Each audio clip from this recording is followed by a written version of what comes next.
قرآن میں کون سا پرندہ حضرت ابراہیم علیہ السلام کے واقعے میں ذکر ہوا؟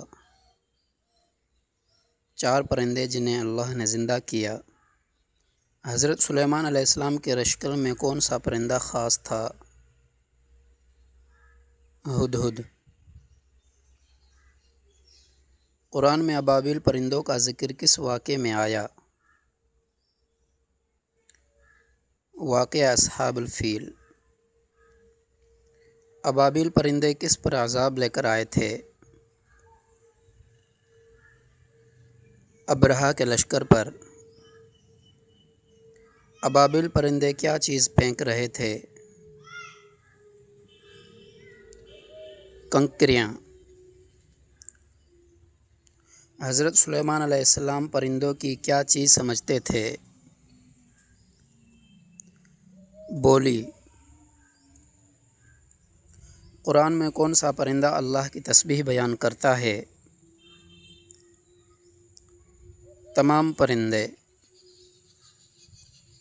حضرت ابراہیم علیہ السلام نے کتنے پرندے ذبح کیے تھے؟ 4۔ قرآن میں پرندوں کو کس چیز کی نشانی کہا گیا ہے؟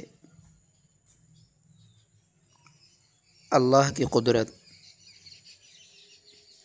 کون سے نبی پرندوں سے بات کرتے تھے؟ حضرت سلیمان علیہ السلام۔ قرآن میں پرندوں کے اڑنے کو کس چیز کی دلیل بتایا گیا ہے؟ اللہ کی قدرت کی۔ کون سا پرندہ حضرت سلیمان علیہ السلام کی مجلس سے غائب تھا؟ ہدہد پرندہ۔ ہدہد نے کس ملکہ کا ذکر کیا؟ ملکہ سبا کا۔ قرآن میں پرندے کس کے حکم سے اڑتے ہیں؟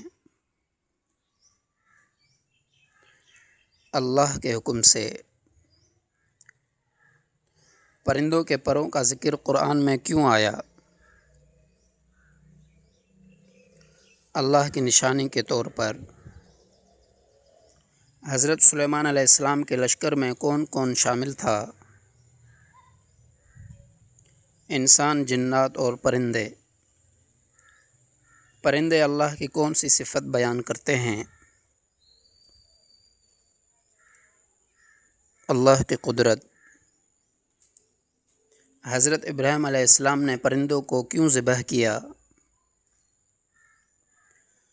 دل کے اطمینان کے لیے۔ قرآن میں پرندوں کو دیکھ کر کیا کرنے کو کہا گیا؟ غور و فکر۔